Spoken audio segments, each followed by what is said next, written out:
गुरबचन ने सिद्धार्थ समेत उसके बाकी साथियों को बचा लिया था और फिर बीरेन उन्हें बुद्धा मार्शल आर्ट्स लेकर चला गया था। उधर धरती पर आ रहे अधूता को राज्य रक्षक को रोकने के लिए कुछ भी करने की छूट मिल चुकी थी। सिद्धार्थ को लेकर बीरेन जब बुद्धा मार्शल आर्ट्स पहुंचा था तो उसने गुरु द्रोण को अपना वेट करते पाया था। गुरु द्रोण कभी भी इतनी रात को किसी का वेट नहीं करते थे। उनकी दिनचर्या फिक्स थी और पूरा बुद्धा मार्शल आर्ट्स उन्हीं की दिनचर्या के हिसाब से चलता था। लेकिन आज वो खुद ही अपने नियम तोड़कर वहां खड़े होकर सिद्धार्थ और उसके साथियों का वेट कर रहे थे। जब बीरेन ने उनसे इस बाबत सवाल किया तो गुरु द्रोण ने सिद्धार्थ को यह कहते हुए वहां रुकने से मना कर दिया था कि वो वहां नहीं रह सकता था। गुरु द्रोण के मना करने के बाद सब सकते में आ गए थे। उन्हें यह समझ नहीं आ रहा था कि अचानक से गुरु द्रोण सिद्धार्थ को वहां रुकने से मना कैसे कर सकते हैं। सिद्धार्थ के पैर में गोली लगने की वजह से उसे इलाज की भी जरूरत थी। ऊपर से उसके साथ आई सुकृति भी घायल थी, उसको भी इलाज की जरूरत थी।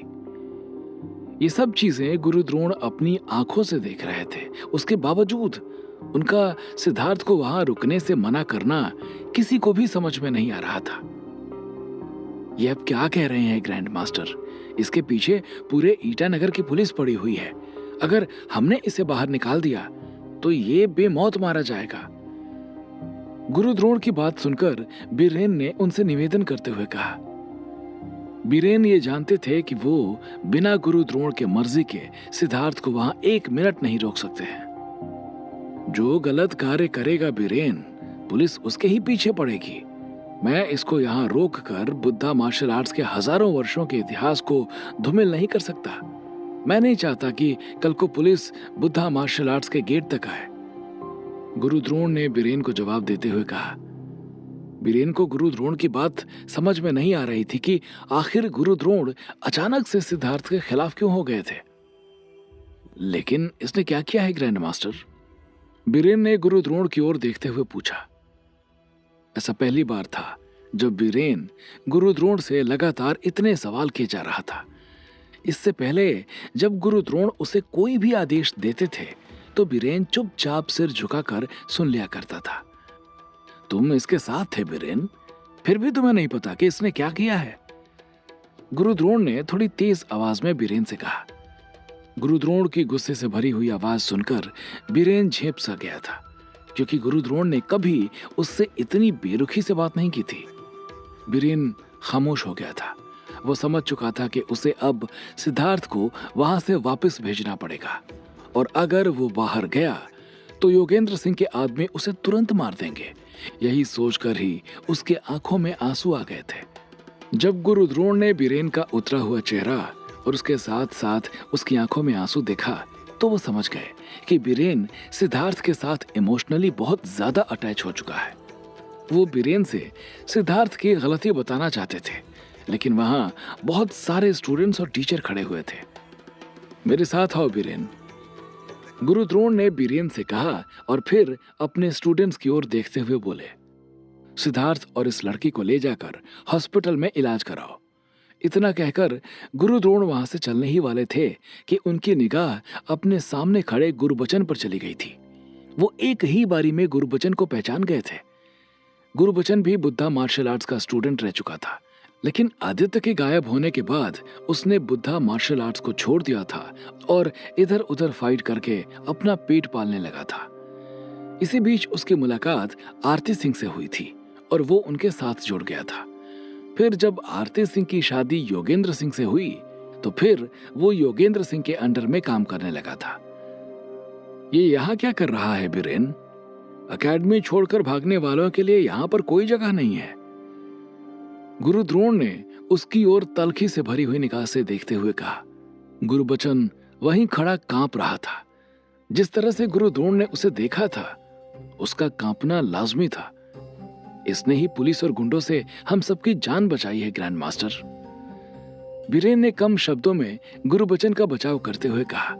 वो गुरबचन को भी अब बाहर नहीं छोड़ सकते थे, क्योंकि उनकी जान बचाकर गुरबचन ने भी योगेंद्र सिंह से दुश्मनी मोल ले ली थी। बीरेन की बात सुनने के बाद गुरु द्रोण ने कुछ नहीं कहा और वहां से चल पड़े थे। वो शायद पहले सिद्धार्थ के मैटर को निपटाना चाहते थे, जो कि इस समय उनके सिर पर किसी भारी बोझ की तरह लदा हुआ था। गुरु द्रोण को वहां से जाता देखकर बीरेन भी उनके पीछे पीछे चले गए थे। सिद्धार्थ और सुकृति को हॉस्पिटल ले जाया जा चुका था।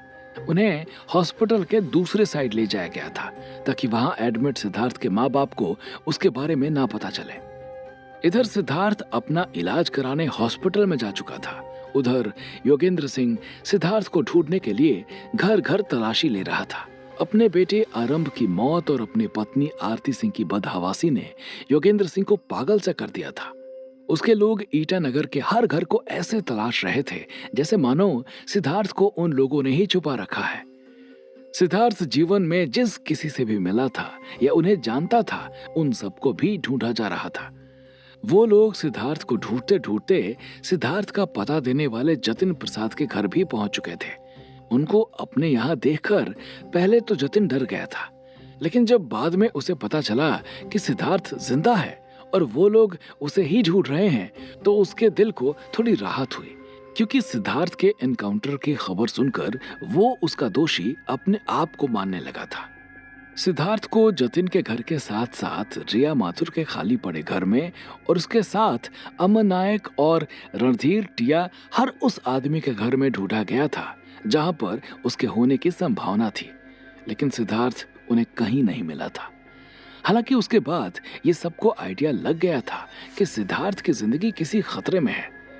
अभी सिद्धार्थ को सिर्फ योगेंद्र सिंह ही ढूंढ रहा था। ईटानगर से हजारों किलोमीटर दूर जयपुर के एक निर्जन स्थान पर बने एक पुराने घर में एक ऐसी घटना घटने जा रही थी जिसकी वजह से सिद्धार्थ को सिंडिकेट भी ढूंढना शुरू करने वाला था। सिटी हॉस्पिटल के पास रानी और विक्रम को उठाने वाले रॉबर्ट ने विक्रम को नंगा करके उल्टा लटकाया हुआ था। उसकी हालत देखकर यह साफ कहा जा सकता था कि सिद्धार्थ का इलाज करने वाले डॉक्टर के बारे में पता लगाने के लिए रॉबर्ट ने विक्रम के ऊपर बहुत टॉर्चर किया है। रानी की लाश वहीं उसके पास पड़ी हुई थी। आखिरी बार पूछ रहा हूं विक्रम, तूने टैटू वाली बॉडी हमें क्यों दी थी? इसके पीछे का रीजन क्या था? रॉबर्ट ने दांत पीसते हुए कहा, लेकिन विक्रम ने कुछ नहीं कहा। वो बस चुपचाप कराता रहा। ये ऐसे नहीं बोलेगा, इसके शरीर को थोड़ा एसिड पिलाओ, फिर देखता हूं कि ये कैसे नहीं बोलता है। रॉबर्ट ने विक्रम को देखते हुए कहा। एसिड की बात सुनकर विक्रम के चेहरे पर खौफ आ गया था। वो अभी तक सिद्धार्थ का इलाज करने वाले डॉक्टर की बॉडी के बारे में इसलिए छुपा रहा था क्योंकि अगर विक्रम को पता था कि अगर वो रॉबर्ट को ये चीज बता देगा कि उसने हॉस्पिटल से एक बॉडी चुराकर उसे बेचने की कोशिश की थी, तो रॉबर्ट उसे सिंडिकेट के वसूलों के खिलाफ जाकर खुद ऑर्गन्स डील करके उन्हें जान से मार देगा। लेकिन अब जब रॉबर्ट ने उसे एसिड से नहलाने की बात की, तो विक्रम कांप गया था और वो चिल्लाते हुए बोला, बताता हूँ, सब कुछ बताता हूँ, प्लीज रॉबर्ट, प्लीज प्लीज। इतना कहते हुए विक्रम रोने लगा था। विक्रम ने जब रॉबर्ट से सारी बातें बताने को कह दिया, तो उसने अपने आदमियों को एसिड रखकर आने का इशारा कर दिया था। चलो बोलो। इतना कहकर रॉबर्ट वहीं पड़ी एक कुर्सी पर बैठ गया था और उसके बैठने के बाद विक्रम ने सिद्धार्थ को हॉस्पिटल लाए जाने की घटना से लेकर डॉक्टर को मारने तक की घटना सुना दी थी। चूंकि रॉबर्ट को ये बात पहले से ही पता थी कि जंगल में उसके आदमियों को मारने वाला इंसान एक टैक्सी से भागा था और विक्रम ने जो डेट बताई थी वो डेट भी सिंडिकेट के आदमियों के मारे जाने की डेट से मैच कर रही थी, इसलिए उसने सारे डॉट्स कनेक्ट कर लिए थे और वो समझ गया था कि हो न हो सिद्धार्थ ही वो लड़का है जिसको उस दिन जंगल में गोली लगी थी और उसने या फिर उसके किसी साथी ने उसके साथियों को मारा था। बहुत बढ़िया विक्रम, मुझे तुमसे यही उम्मीद थी कि तुम सिंडिकेट के साथ कभी भी गद्दारी नहीं कर सकते। इसको इसकी माशूका के पास पहुंचा दो। इतना कहते हुए रॉबर्ट कुर्सी पर से उठ गया था। उसको वहां से जाते देखकर विक्रम चीखते हुए खुद को छोड़ देने की गुहार लगाने लगा था, लेकिन वो सिंडिकेट का सबसे खतरनाक गुर्गा रॉबर्ट था जो अपना काम निकाल लेने के बाद किसी को भी मारने में जरा सा भी नहीं हिचकिचाता था। उसके कमरे से बाहर निकलते ही वहां धाएं धाएं 2 गोलियां चली थी और विक्रम की चीख शांत हो गई थी। वहां से बाहर निकलने के बाद रॉबर्ट ने अपना फोन निकाला और बॉस के नाम से सेव नंबर पर फोन मिला दिया था। उधर रॉबर्ट ने फोन किया और इधर मास्क मैन के फोन की घंटी बज गई थी। हाँ रॉबर्ट, बोलो, क्या इन्फॉर्मेशन है? मास्क मैन ने रॉबर्ट से सवाल किया। हमें टारगेट के बारे में जानकारी मिल चुकी है मास्क मैन। उसका नाम सिद्धार्थ है और वो बिजनेस टाइकून जगत प्रसाद माथुर का करीबी है।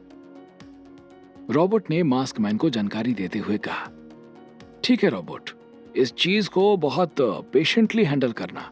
मुझे पहले उस लड़के के बारे में सारी डिटेल्स चाहिए और उसके बाद हम पता करेंगे कि हमारी चीज उसके पास है या नहीं। उसके बाद ही हम उसे टारगेट करेंगे। मास्क मैन ने जवाब दिया और फोन काट दिया था।